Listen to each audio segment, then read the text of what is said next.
সালাম বর্ষিত হোক আখিরি জামানার নবী আমাদের নবী সাইয়্যিদুল মুরসালিন খাতামুন নবিয়্যিন সেই নবীর উপর বর্ষিত হোক অসংখ্য অগণিত দরুদ ও সালাম।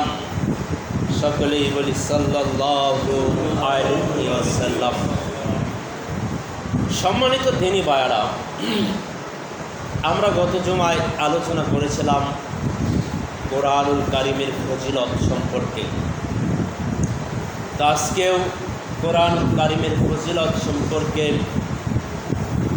কিছু সংক্ষিপ্ত গুরুত্বপূর্ণ আলোচনা করার ইচ্ছে পোষণ করেছি যদি মহান আল্লাহ সুবহানাহু ওয়া তাআলা আমাকে তৌফিক দান করেন।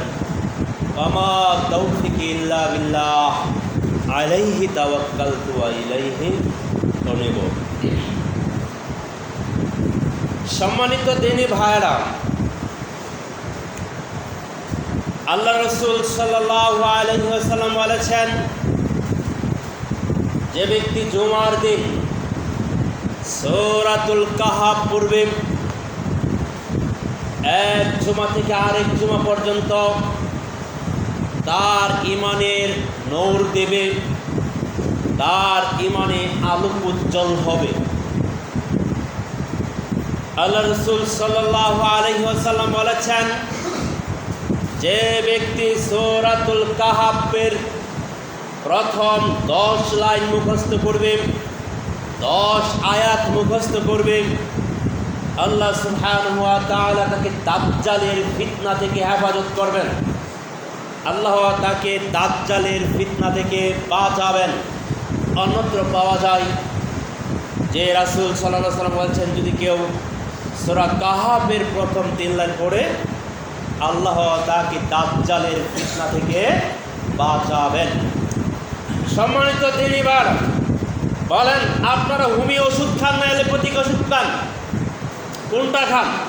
হোমিও কি অ্যালোপ্যাথিকের মতন তাড়াহুড়া করে কাজ করে না ধীরে ধীরে কাজ করে? হোমিও ধীরে ধীরে কাজ করে, আর অ্যালোপ্যাথিক ওষুধ এটা তাড়াহুড়া করে কাজ করে, তাই না? সঙ্গে সঙ্গে কাজ করে। কোরআনুল কারীম এটা হলো অ্যালোপ্যাথিক ওষুধের মতন। অ্যালোপ্যাথিক ওষুধের চাইতে আরও বেশি পাওয়ারফুল, আরও বেশি কার্যক্রম। যদি আপনি যেটা যে ক্ষেত্রে বলার সেই ক্ষেত্রে যদি আপনি বলতে পারেন, তাহলে এই অ্যালোপ্যাথিক ওষুধ যেরকম আপনি বুঝতে পারেন, দেখতে পারেন যে এটা কার্যকর, এই অ্যালোপ্যাথিক ওষুধের চাইতেও বেশি কার্যকর হলো এই কোরআনুল কারীম। সম্মানিত দিনী ভাইরা, কোরআনুল কারীম এমন একটা গ্রন্থ যার অর্থ হলো বারবার পাঠ করা হয়, যার অর্থ হলো পঠিত। এটা এমন একটা গ্রন্থ যা আল্লাহ সুবহানাহু ওয়া তাআলা পূর্বে কোনো নবী এবং রাসূলকে দান করেন নাই, যা একমাত্র আমাদের নবী মুহাম্মদ সাল্লাল্লাহু আলাইহি ওয়াসাল্লামের উপরই দান করেছেন। আর এই কোরআনের বদৌলতে আমরা 6 মাসের রাস্তা এখন 6 ঘন্টায় যেতে পারি। এখন এই কোরআনুল কারীমের বদৌলতে কলেরা, হাম, বসন্ত রোগীগুলো এখন বেঁচে যায়। এবং এই কোরআনুল কারীমের বদৌলতে আল্লাহ সুবহানাহু ওয়া তাআলা ইতিপূর্বে যা দেন নাই, যে সকল নবী রাসূলকে, যে সকল কাউমদেরকে, আল্লাহ আমাদেরকে এই কোরআনের বদৌলতে দান করেছেন। সম্মানিত দিনী ভাইরা, কিভাবে দান করেছেন দু একটা দৃষ্টান্ত আপনাদের সামনে পেশ করি, তাহলে আপনাদের বোঝা সহজ হবে।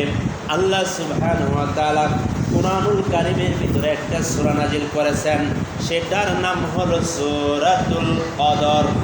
সূরাতুল কদর এটা এমন একটা সূরা, আর এই সূরার ভিতরে আল্লাহ সুবহানাহু ওয়া তাআলা উল্লেখ করেছেন, বিসমিল্লাহির রহমানির রহিম, ইন্না আনজালনাহু ফি লাইলাতিল কদর ওয়া মা আদরাকা মা লাইলাতুল লাইলাতুল কদর। লাইলাতুল কদর খায়রুম মিন আলফি শাহর। আল্লাহ সুবহানাহু ওয়া তাআলা এই সূরার ভিতরে কুরআন সম্পর্কে নাজিল করেছেন। ইন্না আনজালনাহু ফি লাইলাতুল কদর। আল্লাহ বলেন আমি এই কুরআন নাজিল করেছি কদরের রাত্রিতে। লাইলাতুল কদরে তুমি কি জানো কদরের রাত্রি কি? খায়রুম মিন আলফি শাহর, তা হলো হাজার মাসের চাইতেও শ্রেষ্ঠ, হাজার মাসের চাইতেও উত্তম। সম্মানিত দিনী ভাইয়েরা, আগেকার মানুষেরা, আগেকার দিনের লোকেরা না, লোকেদের হায়াত ছিল বেশি, 100 বছর, 150 বছর, 200 বছর বাঁচত, আরও বেশিও বাঁচত। কিন্তু মুহাম্মদ সাল্লাল্লাহু আলাইহি সাল্লামের উম্মতের হায়াত হলো অল্প। এদের ঘর হলো 60 থেকে 70 বছর, কেউ বেশিও বাঁচে, কেউ কমও বাঁচে। কিন্তু আল্লাহ সুবহানাহু ওয়া তাআলা এমন একটা দিন, এমন একটা রাত আল্লাহ দিয়ে দিলেন এবং বলে দিলেন যে এই রাত্রিতে, লাইলাতুল কদরের রাত্রে যদি কেউ ইবাদত করতে পারে তাহলে 1000 মাস ইবাদত করলে যে নেকি হয় আল্লাহ তাকে ওই নেকি দান করে দিবেন। তাহলে ভাইয়ের এটা কিসের বদৌলতে হলো? এটা একমাত্র কুরআনুল কারীমের বদৌলতে হয়েছে। এমন একটা বিশেষ রাত্রি ইতিপূর্বে কোনো কওমকে আল্লাহ দেন নাই, একমাত্র আল্লাহ আমাদেরকে এই কুরআনের বদৌলতে শুধু দান করেছে। আল্লাহু আকবার। হ্যাঁ, তাহলে একটা রাত ইবাদত করলে কত নেকি ভাইরা?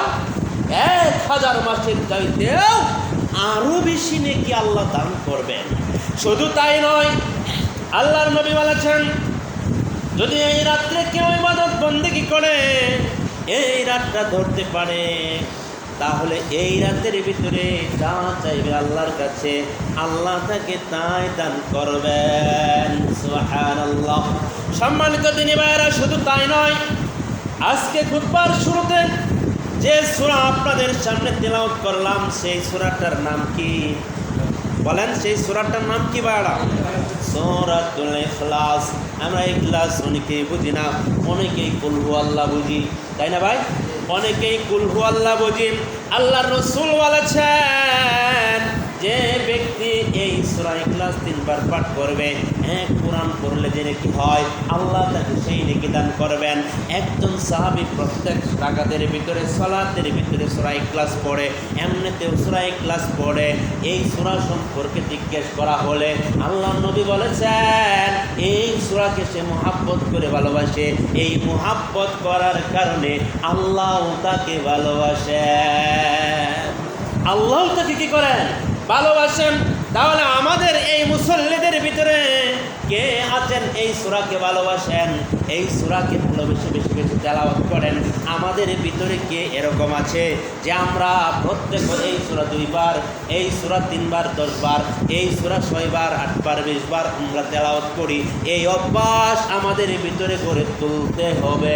তাহলে এই সূরার উসিলা করেও আল্লাহ আপনাকে আমাকে মাফ করে দিতে পারেন।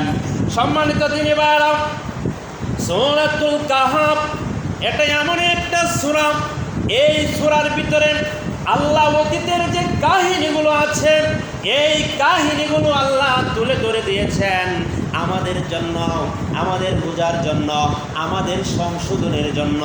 আল্লাহ এই কাহিনীগুলো উল্লেখ করে দিয়েছেন।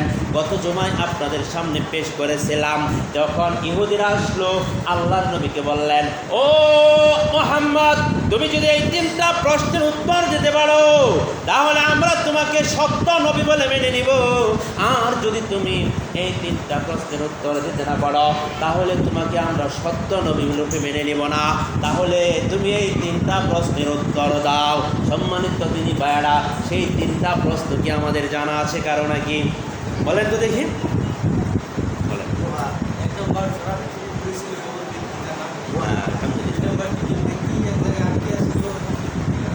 আলহামদুলিল্লাহ। সম্মানিত দিনী ভাইয়েরা, আমাদের এক যুবক ভাই এর 2টা উত্তর দিতে পেরেছেন। সম্মানিত দিনী ভাইয়েরা, সবগুলো এই প্রশ্ন দুটি বিষয় যদি আপনার মনে থাকে আপনার চলাটা খুবই সহজ হয়ে যাবে।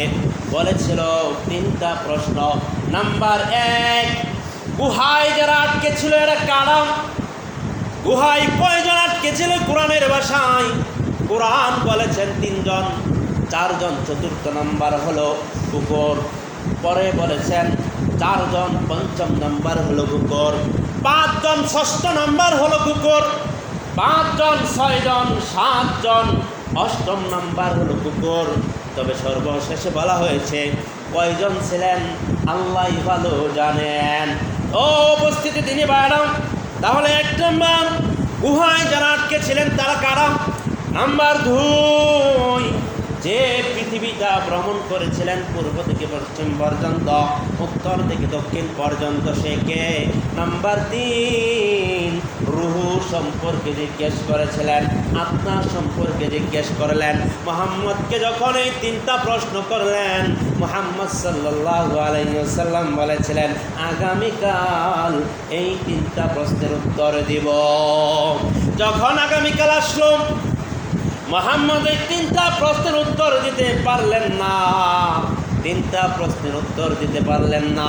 আবার তারা পরে আসলো। এভাবে 15 দিন চলে গেল।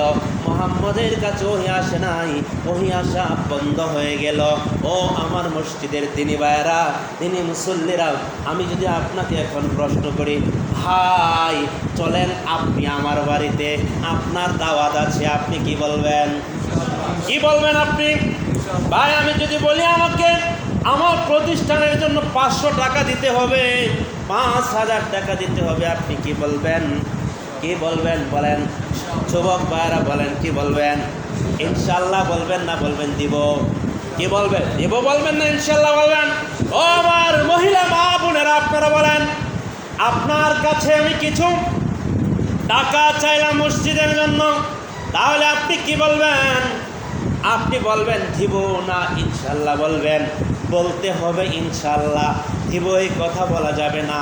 যদি দিবেন, কারণ আপনার দেওয়ার কোনো ক্ষমতা নেই যদি আল্লাহ না দেন। সম্মানিত দিনী ভাইরা, আল্লাহর নবী সাল্লাল্লাহু আলাইহি ওয়াসাল্লাম জানতেন যে আমার কাছে ওহী আসবে, ওহির মাধ্যমে আমি জানিয়ে দিতে পারবো। কিন্তু মুহাম্মদ সাল্লাল্লাহু আলাইহি ওয়াসাল্লাম ইনশাআল্লাহ বললেন না, আল্লাহর উপর ভরসা করলেন না, আল্লাহর উপর ভরসা করতে ভুলে গেলেন। এজন্য ওহী আসা বন্ধ হয়ে গেল। 15 দিন পরে ওহী আসলেন। এই সূরা নাযিল হলেন সূরাতুল কাহাফ। আল্লাহ এই সূরার ভিতরে এটার ঘটনা বিস্তারিত জানিয়ে দিলেন। সম্মানিত দিনী ভাইরা, শুধু তাই নয়, যখন মূসা আলাইহিস সালামের বনী ইসরাইলের মধ্যে আলোচনা করতেছিলেন, খুতবা দিচ্ছিলেন, এমন সময় একজন লোক প্রশ্ন করল যে বলেন তো দেখি সবচাইতে জ্ঞানী কে? সবচাইতে জ্ঞানী কে? সেদিন মূসা বলেছিলেন আমি হলাম সবচাইতে জ্ঞানী মানুষ, আমার চাইতে আর জ্ঞানী মানুষ নয়। সেদিন আল্লাহ বলেন মূসা শুধু তাই নয়, তোর চাইতে জ্ঞানী মানুষ আরও আছে, তোর চাইতে বুদ্ধিজীবী আরও আছে। তখন মূসা বললেন আল্লাহ তাহলে আমি দেখতে চাই আমার চাইতে জ্ঞানী মানুষটাকে, তার সাথে আমি একটু সাক্ষাৎ করতে চাই। কে বললেন? বাইরা কে বললেন? মূসা বললেন। তাই না? ঘুমাচ্ছেন আপনারা? ঘুম পাচ্ছে কেন? ঘুম পাচ্ছে কেন? ওঠেন, জাগেন, যারা ঘুমান তারা জাগেন। কিসের ঘুম এইখানে? শয়তান খালি খুঁচায় ঘুমাবার লেগে, তাই না ভাই? হ্যাঁ, শয়তানে খুঁচায়, এই জন্য ঘুম বেশি বেশি হয়। শয়তানের খুঁচা বন্ধ করেন, করেন আউযু বিল্লাহি মিনাশ শাইতানির রাজিম। মাথা উঠান, ঘুমায়েন না, মাথা উঠান। সম্মানিত দিনী ভাইরা, মূসা বললেন আল্লাহ তুমি আমাকে সেই লোকটাকে দেখাও, আমি সেই লোকটাকে দেখতে চাই। আল্লাহ বললেন ঠিক আছে মূসা, তুই একটা মাছ দিবে, একটা মৃত মাছ দিবে একটা থলের ভিতরে, আর সাথে মাছটার সাথে কিছু লবণ নিবেন, কারণ মাছ যদি এমনি থাকে তাহলে বেঁচে যাবে, আর যদি লবণ দিয়ে দেওয়া হয় তাহলে সহজে মাছ পচবে না। তাহলে কে শিক্ষা দিল? ইলিশ মাছের সাথে লবণ থাকে, তাই না ভাই? এটা কে শিখালো?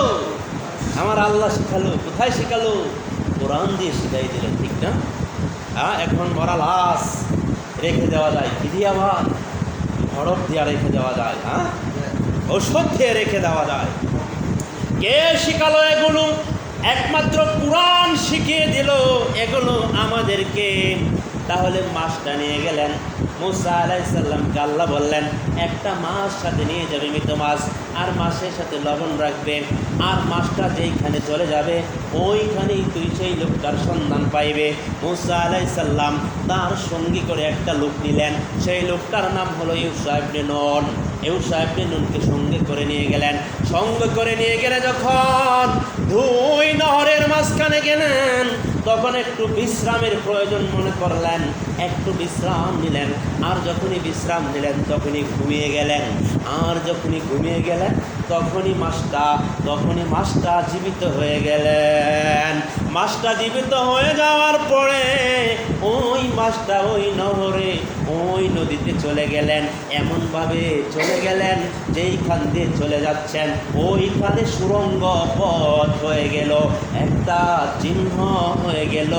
আর মাছটা এমনভাবে যাচ্ছিলেন যে পানিকে উল্টিয়ে নিয়ে যাচ্ছেন। এই ঘটনা ইউশা ইবনে নুন দেখতে পারলেন। কিন্তু ইউশা ইবনে নুন যখন মুসা আলাইহিস সালাম ঘুম থেকে উঠলেন তখন এটা আর বলতে পারলেন না, ভুলে গেলেন।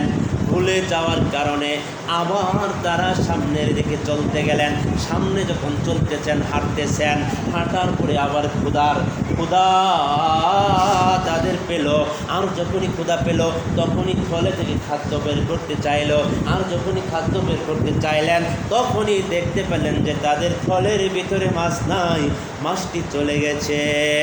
তো আল্লাহর কথা ছিল যে মুসা যেইখানে গিয়ে মাছটা চলে যাবে ওইখানেই তুই আমার ওই লোকটাকে পেয়ে যাবে, আমার বান্দাকে পেয়ে যাবে। কিন্তু ইউশা ইবনে নুন এই সংবাদটা মুসাকে দিতে ভুলে গেলেন। আর যখনই থলে থেকে খানা বের করতে লাগছে তখনই দেখলেন মাছ নাই। আর যখনই মাছটা নাই তখনই মুসা বললেন, কি হলো, মাছ কোথায় চলে গেল? তখন ইউশা ইবনে নুন বলছেন, মাছটা আমরা যেখানে বিশ্রাম নিয়েছিলাম ওইখানে মাছটা চলে গেছে, আমি দেখেছিলাম, কিন্তু আমি আপনাকে বলতে পারি নাই।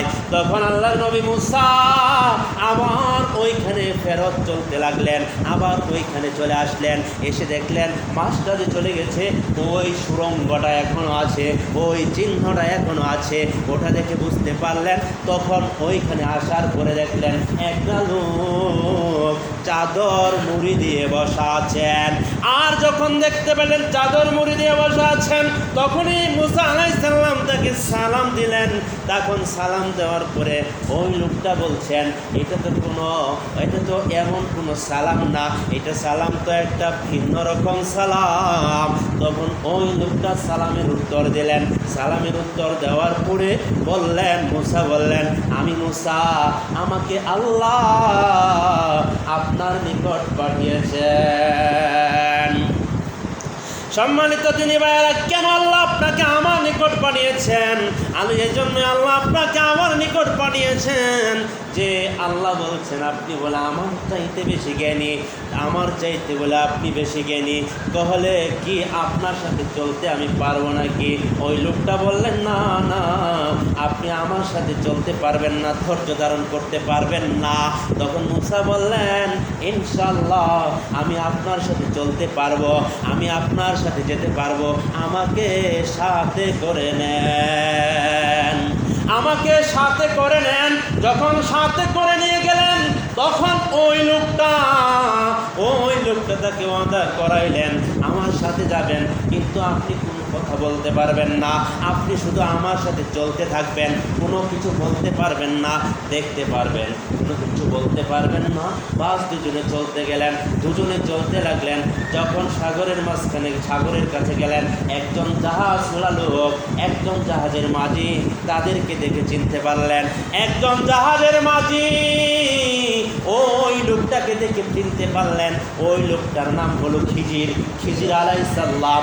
ওই খিজিরকে দেখে চিনতে পারলেন। যখনই চিনতে পারলেন ওই জাহাজের লোক, ওই জাহাজের মাঝি, তাকে অনুনয় বিনয় করে জাহাজে উঠিয়ে নিলেন কোনো পারিশ্রমিক ছাড়াই, মাগনা উঠে নিলেন, কোনো টাকা পয়সা লাগবে না, এমনিতে আমার জাহাজে করে আপনি যাবেন, কোনো সমস্যা নেই। এত কি করলেন, এমন বিনয় প্রকাশ করলেন। সম্মানিত তিনি ভাইয়েরা, যখন জাহাজটা নদীর মাঝখানে গেলেন, তখন খিজির আলাইহিস সালাম একটা কোরাল দিয়ে জাহাজের একটা কাঠ ছিদ্র করে দিলেন।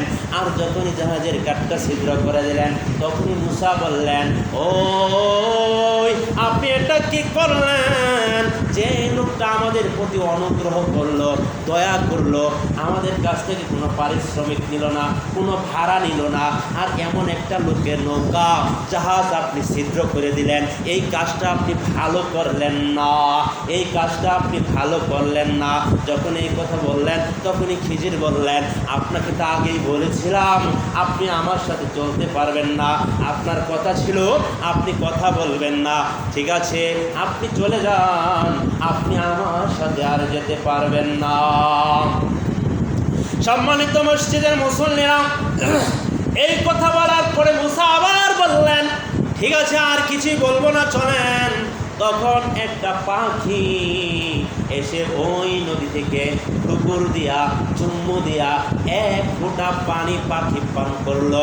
তখন খিজির আলাইহিস সালাম বললেন, মুসা, তোমাকে আমাকে যে ব্রেন দেওয়া হয়েছে, এই পাখি সমুদ্র থেকে যে চুম্মু দিয়ে যে পানিটা পান করেছে, যে পানিটা ঠোঁটের ভিতরে উঠাইছে, কতটুকু পরিমাণ জ্ঞান আল্লাহ তোমাকে আমাকে হয়তো দিচ্ছে, না হয় এর চাইতে কম দিয়েছেন। তাহলে মুসা শুনো, তোমাকে আল্লাহ যে জ্ঞান দিয়েছে, হতে পারে এটা আল্লাহ আমাকে দেয় নাই, আর হতে পারে আল্লাহ আমাকে যে জ্ঞানটা দান করেছে এটা তোমাকে দান করেন নাই। সম্মানিত মসজিদের মুসল্লিরা, তখন মুসা বললেন, ঠিক আছে চলুন, আর কোনো কিছুই বলবো না, মুখটাকে বন্ধ করে রাখবো। জাহাজ থেকে উঠে গেলেন।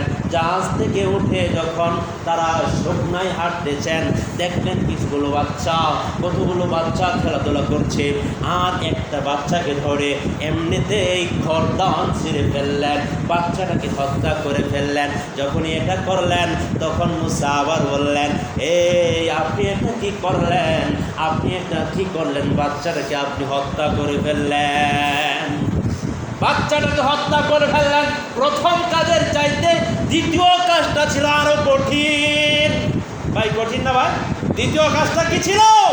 আরো অনেক কঠিন কাজ ছিল। সম্মানিত তিনি ভাইয়েরা, তখন আবার বললেন যে যান, আর কথা বলবো না, চলতে থাকেন। হাঁটতে লাগলেন। তখন এক গ্রামে গিয়ে পৌঁছলেন।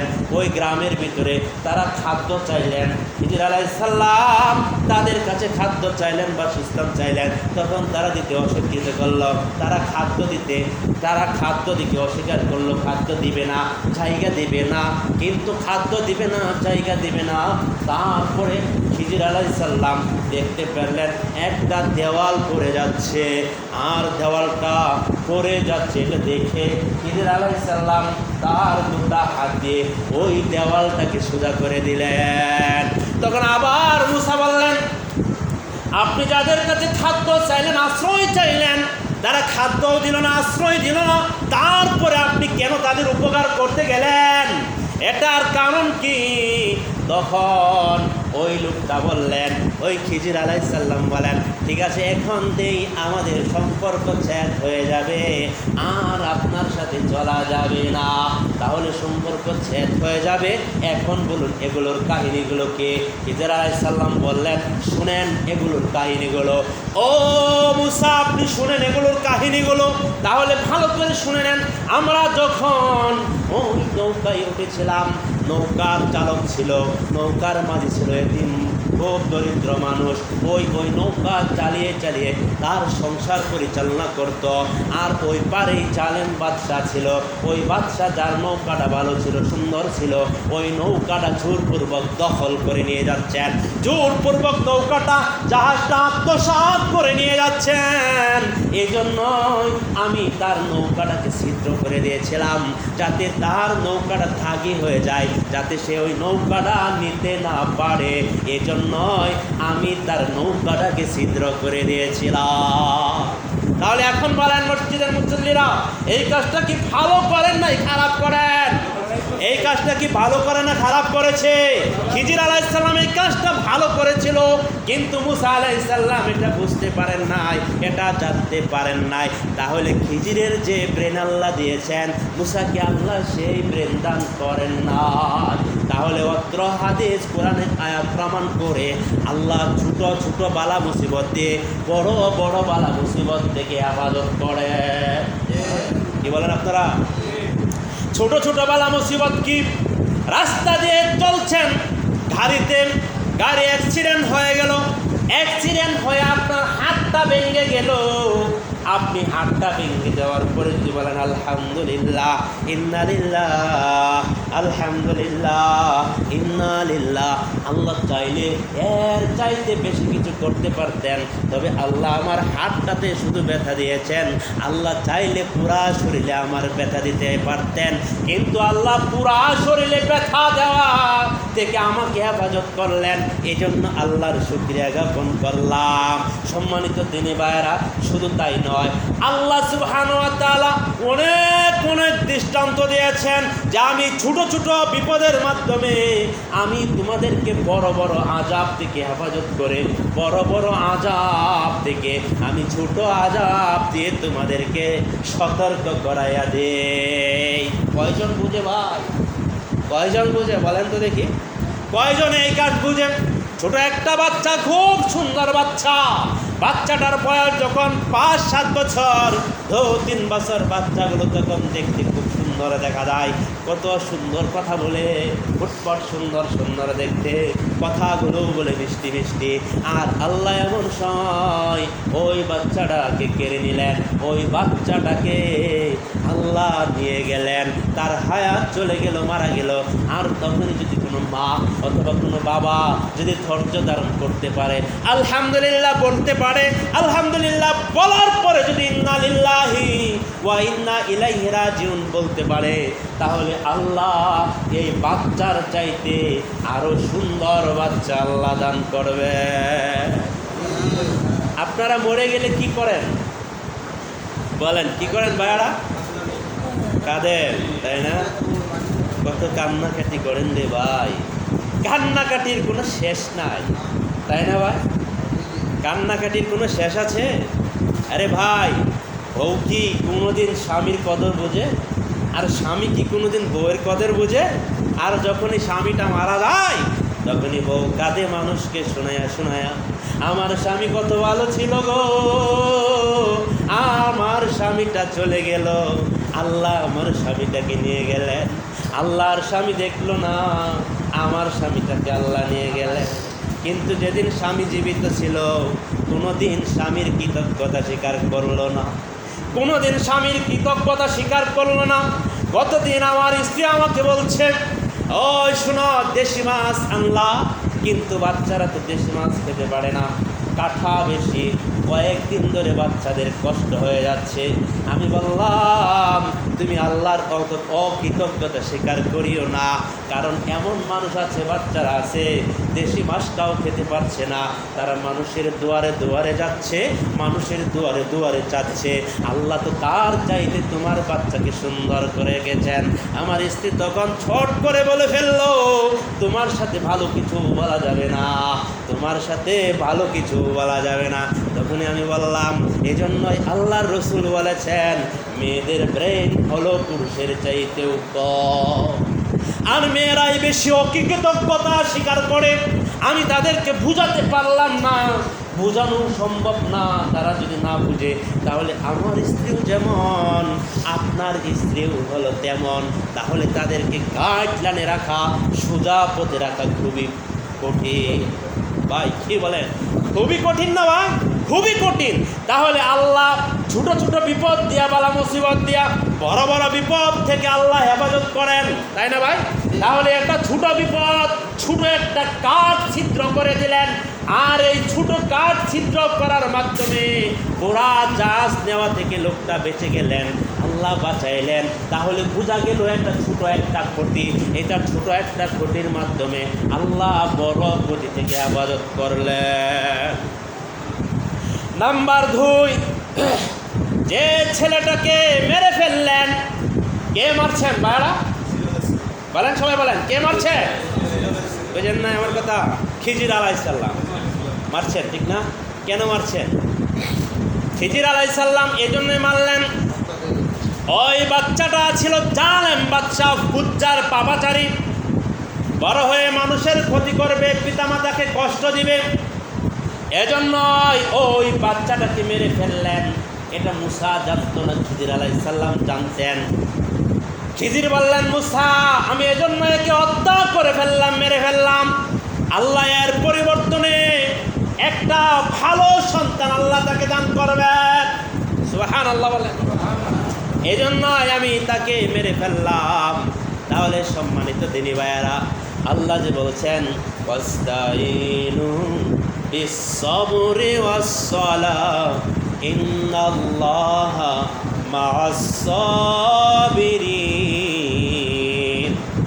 কে আছে এমন ধৈর্য ধারণ করতে পারে, সবর করতে পারে এবং ধৈর্যের সাথে সালাত পড়তে পারে?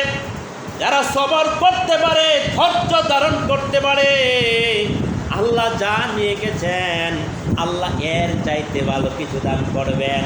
সম্পদ একটা মুরগির সেট করলেন, এমন সুন্দর সেট দাওয়াই দেখলেন 1 মাস পরেই ডিম দিবে, কিন্তু এই সেটটা এমন রূপ দিলেন আল্লাহ, এই রূপ দেওয়ার কারণে সমস্ত সেটের মুরগিগুলো মারা গেল। মারা যাওয়ার পরে যদি আপনি হাই হুতাশ না করে বলেন আলহামদুলিল্লাহ, ইন্না লিল্লাহ, আল্লাহ যা নিয়ে গেছেন আল্লাহ চাইলে এর চাইতে ভালো কিছু দিবেন, এটা বলে যদি ধৈর্য ধারণ করতে পারেন, তাহলে আপনার যা ছিল এর চাইতে আল্লাহ ভালো কিছু দান করবেন। সুবহানাল্লাহ। সম্মানিত দিনী ভাইরা, নাম্বার 3, যাদের কাছে আশ্রয় চাইলেন, খানা পিনা চাইলেন, তারা আশ্রয় খানা পিনা দিতে অস্বীকৃতি বলল, তারপরেও ওই দেওয়ালটাকে সোজা করে দিলেন। কারণ হলো ওই দেওয়ালটা ছিল একটা এতিম বাচ্চার, আর ওই দেওয়ালের নিচে ছিল সম্পদ, ওই দেওয়ালের নিচে ছিল মুদ্রা, স্বর্ণ মুদ্রা।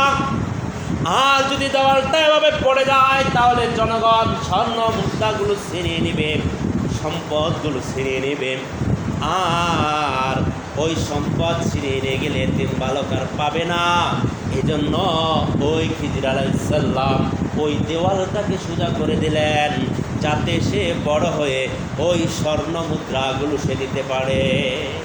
তাহলে কোথায় কি আছে একমাত্র কে জানে? কোথায় কি আছে একমাত্র কে জানে? আল্লাহ ছাড়া আর কেউ জানে না। গায়েবের খবর একমাত্র আল্লাহ জানেন, আল্লাহ ছাড়া গায়েবের খবর আর কেউ জানে না। আল্লাহ রসুল বললেন, মুসা যদি ধৈর্য ধারণ করতো, কোনো কিছু না বলতো, আর খিজিরের সাথে চলতে থাকতো, তাহলে আমরা আরো কিছু শিখতে পারতাম। সুবহানাল্লাহ।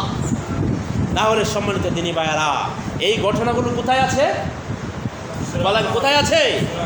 আলহামদুলিল্লাহ, সূরা কাহাফে আছে। তাহলে আরো অনেকগুলো ঘটনা আছে, ইনশাআল্লাহ আমরা আস্তে আস্তে শুনতে থাকবো, যদি আল্লাহ আমাদেরকে বাঁচিয়ে রাখেন, তৌফিক দান করেন, তাই না ভাইয়ারা? এই জন্য আল্লাহ নবী বলছেন, ও আমার বান্দারা, শুনে রাখো, যদি কেউ সূরা কাহাফ পড়ে জুমার দিন, তাহলে তার ইমানে আলো হয়ে যাবে, নূর হয়ে যাবে। তাহলে তার চলতে সহজ হবে। 1 দিন 2 দিন 3 দিন নয়, 1 জুমা থেকে আর 1 জুমা পর্যন্ত। তাহলে যারা কোরআন পড়তে পারেন, তারা কি সূরা কাহাফ পড়েছেন আজকে? ভাইরা পড়েছেন? যারা কোরআন পড়তে পারেন আলহামদুলিল্লাহ, 1 জনে পড়েছেন, 2 জনে পড়েছেন, আলহামদুলিল্লাহ। মহিলারা পড়েছেন, হাত উঠান। হ্যাঁ, ইনশাল্লাহ ইনশাল্লাহ। যারা পড়েছেন আলহামদুলিল্লাহ, আল্লাহ তাদের ইমানের ভিতরে নূর বসাইয়া দিবেন, আলো বসাইয়া দিবেন। আল্লাহ সুবহানাহু ওয়া তাআলা আমাদেরকে সঠিক আমল করার তৌফিক দান করুন।